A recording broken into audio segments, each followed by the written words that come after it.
कितने साल, सच में कितने साल हमने अपनी ज़िंदगी से ज़्यादा दूसरों की खुशियों का ख़्याल रखते हुए बिता दिया।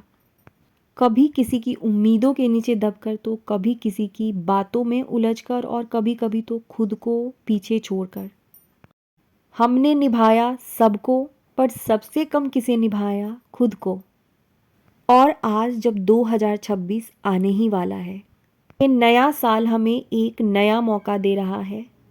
एक ऐसा मौका कि नए साल में जाने से पहले हम कुछ ऐसी आदतों को, ऐसे बोझ को, कुछ ऐसी गलतियों को, कुछ ऐसे लोगों को यहीं दफना दें और आगे बढ़े, ताकि हमारी आने वाली जो लाइफ है वो सिर्फ बेहतर नहीं हो बल्कि हमारी अपनी हो। पॉइंट नंबर 1 जिसकी वजह से हम डिस्टर्ब रहते हैं और कहीं ना कहीं हमारी ये जो आदत है हमें बहुत पीछे की ओर खींचने लगती है। बचपन से ही हमारी यही कंडीशनिंग हुई है। हमने अपनी मम्मी को देखा है, अपनी दादी से सुना है कि तुम्हें सबको खुश रखना ज़रूरी है। मतलब अपने बच्चों की खुशी की ज़िम्मेदारी, पति की खुशी की ज़िम्मेदारी, सास ससुर की खुशी की ज़िम्मेदारी, समाज में नाते रिश्तेदारों की खुशी की ज़िम्मेदारी, यहाँ तक कि आस पड़ोस के लोगों को भी खुश रखने की ज़िम्मेदारी कि कहीं कुछ मुझसे गलत ना हो जाए, वो मुझसे कुछ कह ना दे। और कहीं न कहीं इस भारी बोझ को लेकर चलते-चलते हम थक जाते हैं।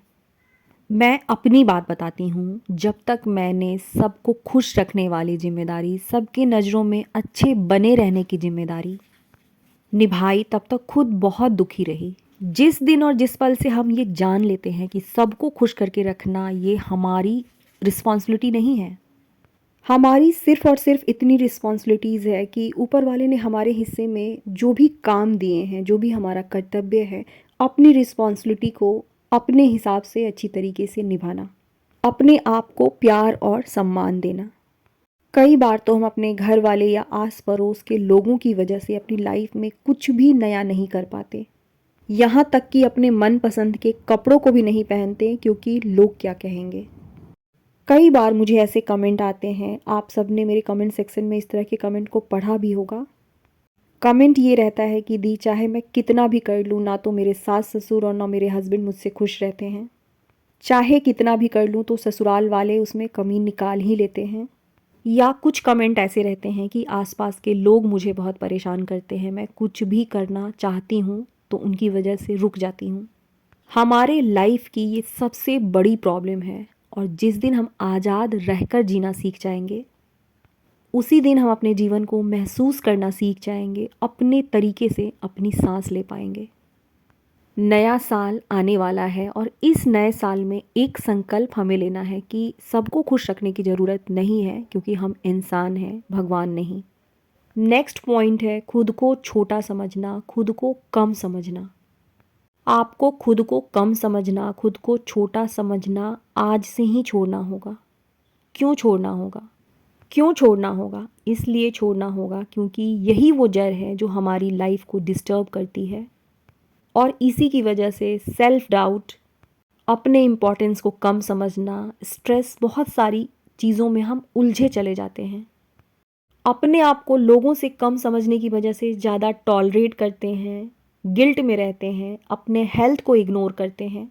किसी भी दिन यदि बच्चे को इग्नोर करके खुद पर ज़्यादा ध्यान दे दिया, घर बिखरा हुआ रह गया, अपने लिए कुछ कर लिया, बहुत गिल्टी फील होने लगती है, मैं एक अच्छी माँ नहीं हूँ, मैं एक अच्छी होम मेकर नहीं हूँ।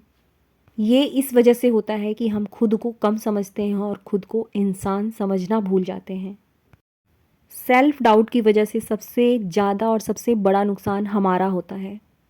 मेंटल हेल्थ, आत्मसम्मान, आत्मविश्वास सब कुछ कम होने लगता है। एक नई शुरुआत, खुद को इंसान समझिए, खुद के लिए समय निकालिए। लगभग नॉर्मल लोगों की लाइफ ऐसी ही रहती है। मेरे साथ भी ऐसा होता है, किसी दिन मेरा घर बिखरा हुआ रहता है, चीज़ें बिखरी हुई रहती हैं। कोई कोई दिन ऐसा रहता है जिस दिन मैं बिल्कुल तनिष्क की केयर नहीं कर पाती हूँ। मैंने सीखा है कि मैं एक नॉर्मल इंसान हूँ और लगभग हर नॉर्मल इंसान की लाइफ ऐसे ही चलती है। इसलिए एक नई शुरुआत, खुद को कम समझना और गलत समझना आज से ही बंद करना होगा। नेक्स्ट बहुत इम्पॉर्टेंट पॉइंट है कि दूसरों की जो बिहेवियर होती है वो हमारी वैल्यू डिसाइड नहीं करती है। हम कैसे हैं, हम क्या हैं, हम कितना काम करते हैं, हमारा स्वभाव कैसा है, अपने बारे में सिर्फ और सिर्फ हमें पता रहता है। कई बार ऐसा होता है कि चाहे कितना भी कर लो, सामने वाले का बिहेवियर हमारे लिए बिल्कुल अच्छा नहीं रहता। उनका हमारे बारे में सिर्फ गलत और निगेटिव बातें ही कहना होता है। हमारे बारे में जब कोई गलत कहता है तो ये सारी बातें हमें बहुत इफ़ेक्ट करती हैं। पूरा का पूरा दिन और कभी कभी तो न जाने कितने दिन हम उन्हीं बातों को लेकर अपने मन में सोचते रहते हैं, डिस्टर्ब रहते हैं। याद रखिए कि सामने वाला आपके साथ कैसा व्यवहार करता है, आपके बारे में क्या सोचता है, इस पर हमारा बस बिल्कुल नहीं है, लेकिन हमारा बस खुद पर है। दूसरों का बिहेवियर आपकी वैल्यू कभी भी डिसाइड नहीं करेगा। आपके अंदर क्या क्वालिटीज़ है, आप कितनी इम्पॉर्टेंट है, आपकी वैल्यू कितनी है, ये सिर्फ और सिर्फ आप डिसाइड करती हैं। मत दें दूसरों के हाथों में ये कंट्रोल, दूसरों को ये अधिकार कि वो आपकी वैल्यू को डिसाइड करें। छोड़ दें इस बोझ को उठाना, इस दर्द को उठाना कि दूसरों का बिहेवियर आपके लिए कैसा है, वो आपकी वैल्यू नहीं करते, आपके बारे में क्या सोचते हैं, क्या बोलते हैं।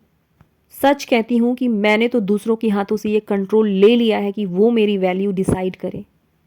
अगला पॉइंट है टॉक्सिक लोग और बैड बिहेवियर। कई बार हम ऐसे टॉक्सिक लोगों के बीच घिर जाते हैं कि हमारा जीना मुश्किल हो जाता है। यदि ऐसे लोग हैं जो बाहर के हैं और आपका उनसे कोई लेना देना नहीं है तो उन्हें हर हाल में अपनी लाइफ से निकाल फेंकिए।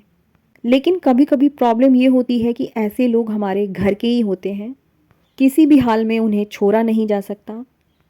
इस जगह पर बाउंड्रीज सेट करनी है। सामने वाले को ये पता होना चाहिए कि इस पॉइंट के नीचे ये बर्दाश्त नहीं करेगी। कई बार ऐसे लोगों के सामने खड़े होने में, बाउंड्रीज सेट करने में, उन्हें ना बोलने में बहुत डर लगेगा, लेकिन अपने लिए इन सभी पॉइंट पर काम करना बहुत ज़रूरी है। कहते हैं ना कि डर के आगे हमेशा जीत होती है, सच में होती है। अपनी वैल्यू जब तक हम खुद नहीं करेंगे, सामने वाला हमें रिस्पेक्ट दे ही नहीं सकता। अपने लिए एक नई शुरुआत करने के लिए टॉक्सिक लोगों से और टॉक्सिक रिश्तों से दूर रहना बहुत ज़रूरी है। एक सबसे बुरी आदत जो हमें कम से कम नए साल में तो अपने साथ लेकर नहीं जानी है। बाकी चीज़ें भले ही छूट जाए, लेकिन ये अपनी डायरी में लिख लीजिए कि अब तक चाहे हमने अपने फिजिकल हेल्थ या मेंटल हेल्थ को जितना भी इग्नोर किया हो, लेकिन नए साल में हमारी पहली प्रायोरिटी खुद को इम्पॉर्टेंस देना, अपने फिजिकल और मेंटल हेल्थ को अच्छी तरीके से समझना, अपने हेल्थ को इम्प्रूव करने के लिए थोड़ा थोड़ा सा काम करना, अपनी सेल्फ इम्प्रूवमेंट पर, अपनी सेल्फ ग्रोथ पर, ये सारी चीज़ें हमारी पहली प्रायोरिटी होनी ही चाहिए। आज की इस वीडियो की और इस टॉपिक की बहुत सारे पॉइंट्स मैंने नोट डाउन किए थे। चाहती तो थी कि सारे के सारे पॉइंट्स शेयर करूं, लेकिन सुबह से लाइट नहीं है, मेरा इन्वर्टर भी ख़राब हो गया है, मोबाइल बिल्कुल डिस्चार्ज है। पता नहीं आज की वीडियो अपलोड हो पाएगी या नहीं, इसलिए वीडियो की टॉपिक मैंने थोड़ी छोटी कर दी है। हो सकता है इसका नेक्स्ट पार्ट भी लेकर आऊँ। अभी 11:30 में मैंने अपनी इस वीडियो को कंप्लीट कर लिया है और किचन में बहुत सारे काम पड़े हुए हैं। फ्रिज की क्लीनिंग करनी है, किचन की क्लीनिंग करनी है। तो बस आज की वीडियो को यहीं ख़त्म करूँगी इस सोच के साथ कि एक दिन में कुछ नहीं होता, लेकिन एक दिन ज़रूर होता है। Love you all my YouTube family. आप सबसे मिलूँगी कल की वीडियो में। तब तक के लिए आप सबको श्वेता का प्यार भरा नमस्कार।